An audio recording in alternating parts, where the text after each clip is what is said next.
Hey folks, welcome back. Remember me, I used to make videos for YouTube a long time ago. So I've decided to emerge from my coffin, at least temporarily, and do another one. So here we go. Now, one of the reasons why I stay away from YouTube for so long is because I never have any original ideas. I don't know what to make videos about. So I usually follow along with what somebody else is doing and just kind of join in. So this is going to be a top 25 list, my favorite films from the decade of the 1960s, which is a big important decade for me. I became a teenager in 1964, so I remember most of it anyway. I was living in a very conservative small town, very conservative family, so for me it was all just kind of listening and watching and dreaming, I guess. But no, I didn't do a lot of crazy stuff. But great decade for music, films, television, and I remember it with great fondness, and I wish I could go back. I think I wish I could go back. I don't know what I'd do if I went back to being a teenager again. I don't think I'd be very happy, but I'd probably do it differently than I did. But that's another video. So it's always necessary to mention that this list is not supposed to be the top 25 best films of the decade, classic films. I'm not trying to compete with the American Film Institute or any other critical institute. These are the films that I love, that I go back to often, and people who know me, there are going to be a lot of B films, a lot of horror films, at least one mention of Barbara Steele, maybe more, and at least one film where Frankie and Annette dance on a beach. Now, I've already done some top 25 lists in recent months. There was a YouTuber who was doing top 25 from the 90s and the 80s and the 70s, and I took part in that. It was a lot of fun.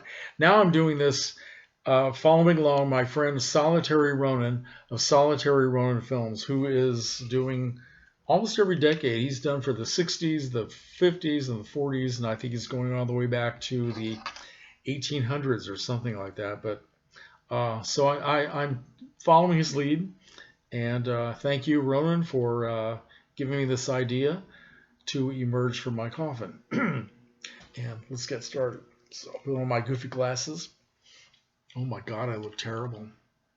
Maybe I'll take them off. Okay. So, Frankie and Annette dancing on the beach. What the hell? Why don't we get that out of the way first? Coming in at number 25, the original Beach Party from 1963. Just a bunch of kids having fun on a summer break from college, dancing on a beach. The top billed star is Robert Cummings, who plays a nerdy professor who is trying to study the social and sexual mores of college kids. So he's on the beach spying on these kids, assisted by his beautiful assistant,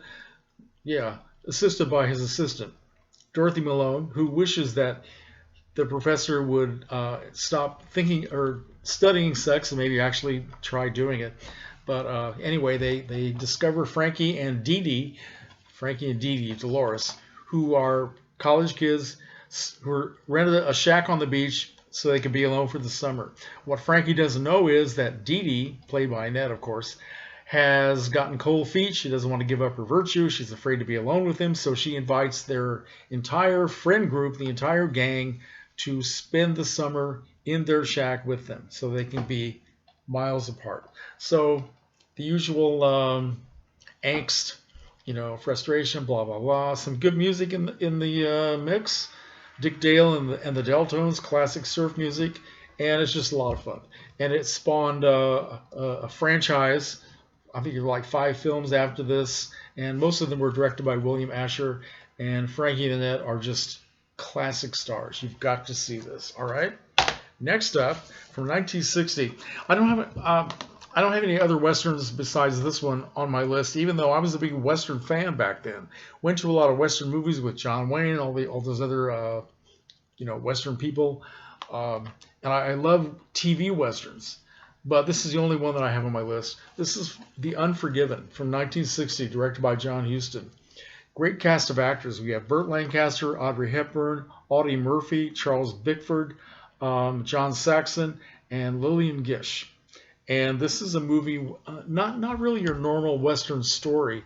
Audrey Hepburn is the adopted daughter of, well, she's supposed to be their real daughter, but they're not sure. Anyway, turns out that she was stolen from an Indian tribe, and now the Indians, her brother, is trying to get her back. So the whole thing is about family secrets and ancient sin, violence committed in the American West, and prejudice, racial prejudice. And if you can suspend your disbelief and believe that Audrey Hepburn could possibly be an Indian, then you might enjoy this film. It's very good, very serious, and I go back to it quite often.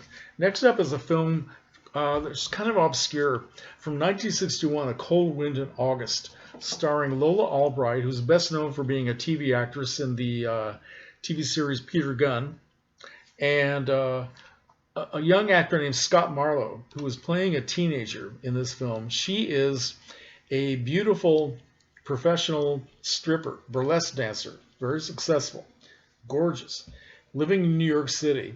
And she lives kind of a private life in New York. She doesn't work in the city. She only goes out of town. So she doesn't want anybody to know what she does. So she's living in this building where Scott Marlowe is the son of the superintendent. And he comes up to fix things, right? So she decides, wow, I got to have this kid. So she seduces him, and they have this relationship, which ends up, instead of her being in charge of what's going on, he suddenly is slowly turning the tables and taking over her life. It's a very provocative film, especially for its time. And there's nothing specific. I mean, what's the word I'm looking for? Explicit. That's the word. Nothing really explicit, just very suggestive, and it's terrific, very unusual. So, all right, Cold Wind in August. Next up is an English film that I haven't seen until, I never saw until fairly recently, and I just fell in love with it. Far from the Madding Crowd. Julie Christie, Terence Stamp, Peter Finch, Alan Bates. Based on a novel by Thomas Hardy. I like this film very much. I also like the remake, which I saw first before I actually wanted to see the original. This is all about Julie Christie. She is absolutely a screen goddess, and you can't take your eyes off her. She's just beautiful. So, great film. Next up is the final film for the great entertainer, great actress, and singer Judy Garland. 1963, I Could Go On Singing. This was a film she made in England, co-starring Dirk Bogarde, and she gives an incredible performance as a famous singer. So she does a lot of singing in the film. A famous singer who is trying to get to know the little boy that she gave up for adoption shortly after he was born, because nobody knows she has a kid except her closest friends. And Dirk Bogarde is the doctor in England who is the father of the child, and he's raising the child, and the boy doesn't know that he has a famous mother. So a lot of conflict, a lot of drama. Judy Garland is really incredible in this, and she should have been nominated for an Oscar. So definitely worth seeing. Next up is kind of an obscure film that I like, and it's not necessarily a critical favorite, but Too Late Blues from 1961.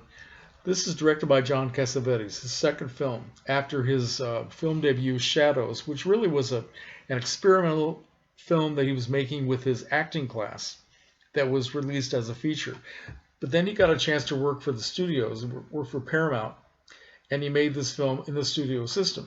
And he wasn't pleased with the way it turned out, and a lot of other people aren't either, but I think it's terrific. Bobby Darin, Stella Stevens, Seymour Cassell is in it, and some of the John Cassavetes sort of like cast group of actors that work with him, Cliff Carnell, and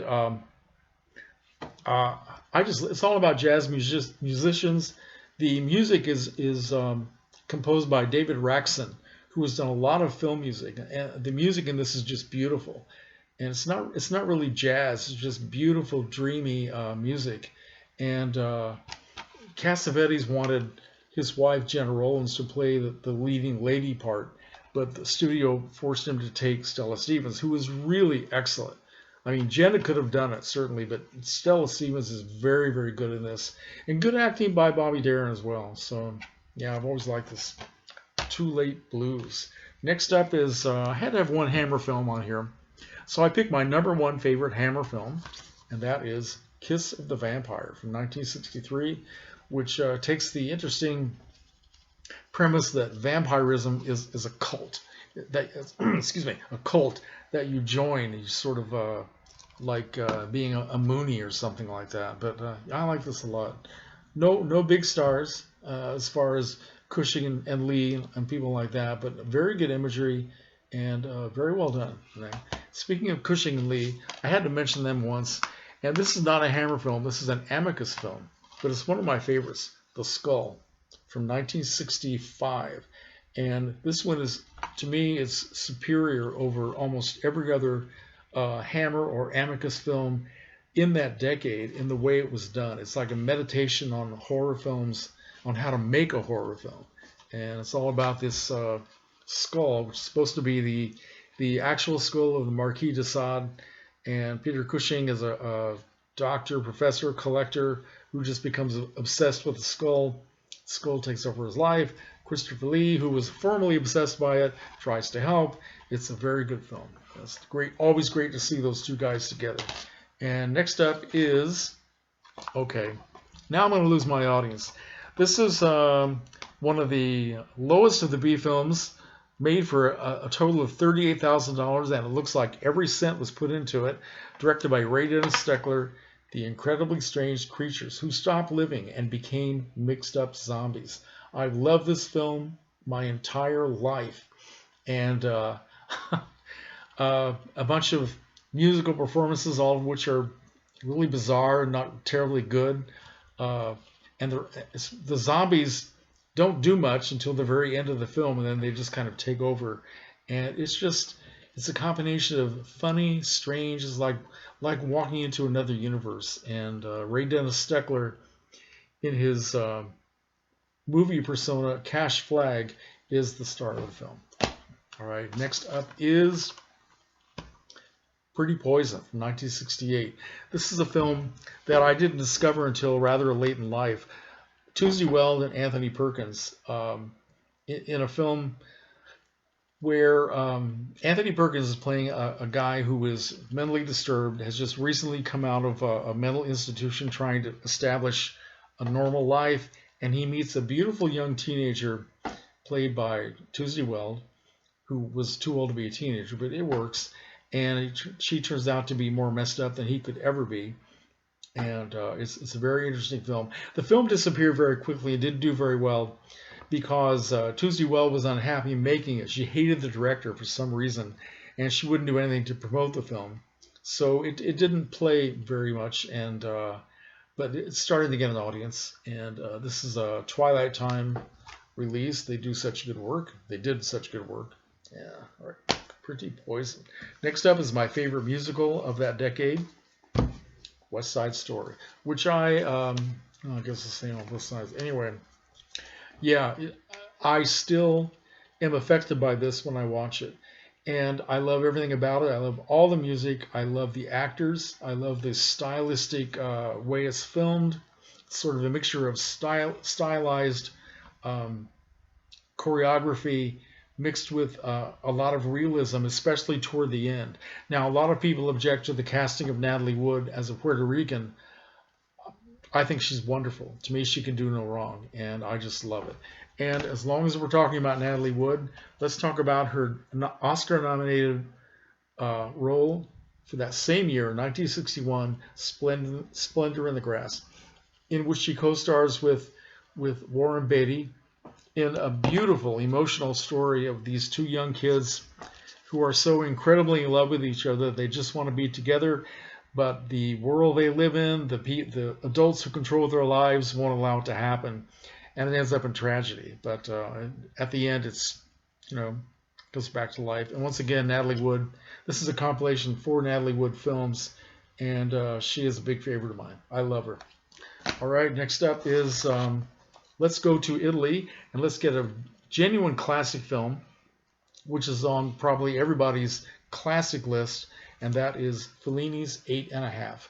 Marcello Mastroianni and a collection of beautiful actresses from the time, Claudia Cardinale, Sandra Milo, and of course Barbara Steele has a supporting role in it, which is very good. And that was my main reason for wanting to see this. I never saw 8½, until the early 1980s. I saw it in a classroom at the University of Illinois, and I fell in love with it. My main reason for wanting to see it was to see her, but I actually love the entire film, and it's a film that continues to unfold the more I watch it. Okay, there's so much imagery, there's so much going on that you have to watch it several times to really start to grasp it. But doesn't disappoint. Great film. Next up is well, we'll stay in Italy. Okay, this time instead of Fellini, we'll do Michelangelo Antonioni. 1960, he directed a film called L'Avventura, The Adventure, starring Monica Vitti. And there's a trilogy of films. The next year he did La Notte with Monica Vitti and Jean Moreau and Marcello Mastroianni. And in 1962, he did L'Eclisse, the Eclipse, also with Vitti and Alain Delon. And I like all those films very much, but this one is my favorite. And I watched this again and again. And it was a big surprise and a big shock to a lot of people when it played at the Cannes Film Festival. And a lot of people were angry. They were just really angry because they thought the film was so subversive, I guess. I can't remember. But it also has its champions and it has a big audience. And it's definitely worth seeing. Black and white. Next up is science fiction classic 2001: A Space Odyssey. Now, I have this Blu-ray. I bought this a while ago. It replaced the DVD copy that I had, which I picked up at Big Lots for $3 many years ago. I have never watched this on home video. I've only seen this film on the big screen. The first time was probably sometime in the mid-1970s, and then I've seen it maybe 3 times after that. But I will eventually watch it on the small screen. But it's another film that continues to unfold, and I appreciate it more every time I see it. I don't think I ever really found it to be slow. It was just difficult to understand, but I love it. I just think it's incredible. And one thing that's cool is now the evil robot Hal announces in the film that he was constructed in Urbana, Illinois. And I live in Champaign, Urbana, Illinois. That's Twin Cities. So it's kind of nice that we're known for creating an evil robot. And every time this plays in a theater here, people just start shouting and cheering. So great movie. Next up, okay, now I'm probably going to lose more of my audience now. This is a film that I've talked about many, many times. I've written about it on my blog. I love it, and I think that it needs to be appreciated more than it is. This is The Sadist from 1963. I have 2 copies. This is the one from Alpha Video, and this is the one that has better imagery. Arch Hall Jr. plays... it's supposed to be... If you remember the famous case in the 1950s of the Charles Starkweather and his teenage girlfriend, Carol Ann Fugate, who went around the Midwest killing a bunch of people, and he was executed. She stayed in prison for many years, then was finally let out. It was a very famous case back in the day. This is what it was based on. Not that many years after it actually happened. Of course, they changed the name from Charlie Starkweather to Charlie Tibbs, and it's just very realistic. The violence in the film, although I'm not a big fan at all of screen violence, but the violence in this film is so realistic and so understandable and not exploited at all. It just exists because it's part of the story. And it's done in real time.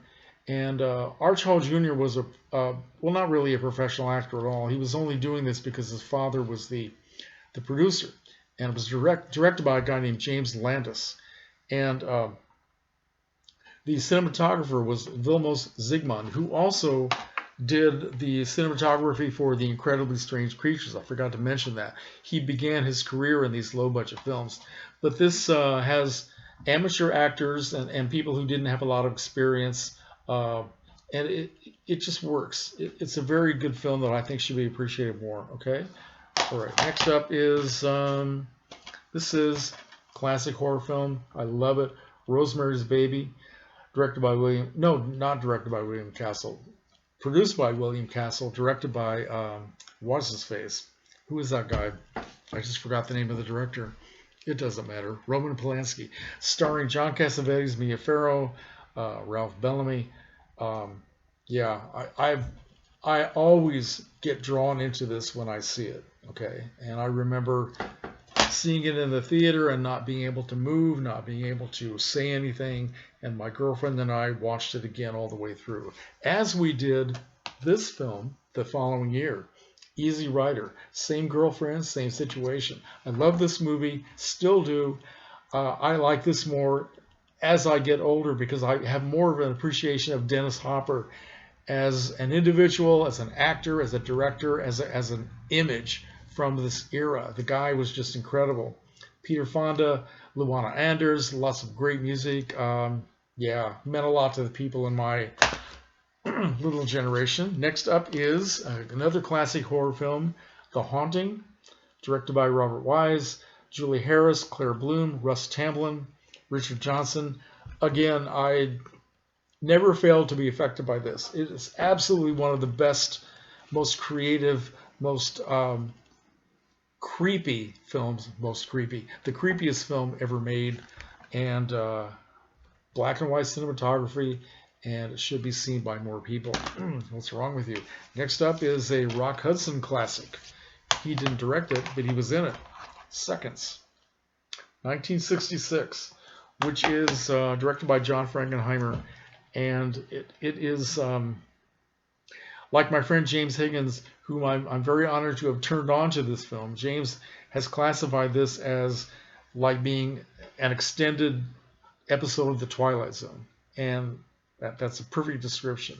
Just a very creepy film about a guy who is unhappy with his life, his middle-aged existence. He's unhappy, and he finds a way to become young again. And there's an actual corporation, a company, which for a big bunch of money can arrange for your old self to die, literally, and to be born again through plastic surgery and all sorts of other stuff. And how does that work out for this guy? This is the Criterion edition, and I still keep this one because I like the cover. Right. Next up is another one of my favorite films. This is Blow Up from 1966, starring David Hemmings, Vanessa Redgrave, Sarah Miles. Directed by Antonioni. It was his first English language film. He wanted to show the swinging 60s in London, right? His version of that. And this is a film that took a long time for me to grow on me. First time I saw it was in 1980, and I actually walked out after 30 minutes. I just thought, this is the most boring thing I've ever seen. Years later, I decided to give it another chance and fell in love with it. So I watched it again and again and again and again. Next up is another classic horror film, The Innocents from 1961, Deborah Carr, based on a short novel by Henry James, The Turn of the Screw, and just a beautiful, beautiful. It is a horror film, but it's also a character study of a woman who appears to be schizophrenic because she sees things and hears things that nobody else can see and nobody else can hear. And she doesn't understand why nobody else can see that ghost over there, why nobody else can hear this voice, you know. And of course, you don't get that when you're a kid. I actually went to see this in the theater in 1961. I would have been 10 years old. I didn't go see a lot of horror films back then. It was very, very seldom, really. I saw them later on television. But I did go to see this. And of course, you just don't pick up on the psychological weirdness of this movie. But I knew there was something more than just a scary atmosphere. So, yeah, highly recommended. Next up is, okay, you might call this a horror film as well. I'm not sure I would classify it as that. Whatever Happened to Betty and Joan? I mean, whatever happened to Baby Jane? Starring Betty Davis and Joan Crawford. Best friends for decades, and they finally found a chance to work together. I'm kidding. They hated each other, or at least they didn't like each other. But they made this film together in 1962. Smash hit. Started a trend for older actresses doing scary movies. And it's just wonderful. And I know people talk about the TV series The Feud, about what really happened between Bette Davis and Joan Crawford, and that's fun to speculate on, but it's even more fun to actually watch this movie and see them work together. Okay, next up is okay. Now we're getting to the horror movies. It's inevitable. My number 2 film, The Pit and the Pendulum, directed by Roger Corman, the second of his Edgar Allan Poe series, 1961. Vincent Price, John Carr, Barbara Steele, Luana Anders, Anthony Carbone, and if I'm pronouncing that correctly, nothing supernatural going on in this film. It's all atmosphere and speculation and it's just great. Vincent Price is his usual insane self, and Barbara Steele almost steals the show in a much smaller role than she plays in my number 1 film, Black Sunday, 1960. Well, actually, this version, directed by Mario Bava, the English language version of the film La Mascara del Demonio was called The Mask of Satan, okay? And released in a slightly different form the following year, 1961. This was 1960, sorry. By American International Pictures under the title Black Sunday. I'm one of the few people alive who actually likes the American version. A lot of people complain about the music. They complain about things that were cut out, but I like it. Okay, so anyway, the film that made Barbara Steele a star, or at least a cult favorite for the rest of her life, much to her chagrin.